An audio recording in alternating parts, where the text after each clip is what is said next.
talking about like the different perspective of the well-being itself, and then how it's like correlate with the GDP, with the SDG, and how we can use it like happiness in our life. Many researchers say that happiness and well-being is actually the same concept. Like one of the researchers say that happiness is actually a synonym of quality of life and well-being.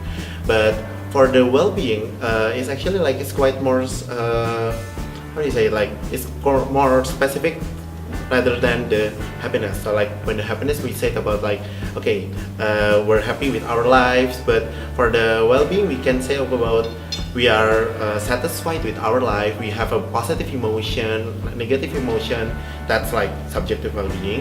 And then like the psychological well-being means that our life, how do we relate with the others, how do we have a positive relationship with the others, and how do we recognize our own life, is it good or bad. So that's, I can say like that's quite a difference between happiness and well-being. Money can buy happiness is actually, I think, it's one of the perspective in a eudaimonic well-being. But in the perspective of hedonic well-being, yes, I can say that money can buy happiness. Because in hedonic well-being, we said about like we find the pleasure and we avoid the pain. So that's why when we've got a lot of money, we can have a lot of pleasure with it. But it's a different with the eudaimonic well-being, which means that we how do you say? Oh yeah, we have our meaning of life. So we can have a lot of money, but we have a lot of money, but it doesn't mean that we have a meaning of our life. So that's why money can buy happiness, yes, in a hedonic well-being perspective, but in a eudaimonic well-being perspective, no, because money can give the meaning of our life. There's a correlation between the GDP and the life satisfaction. So it's only one perspective, which is the life satisfaction.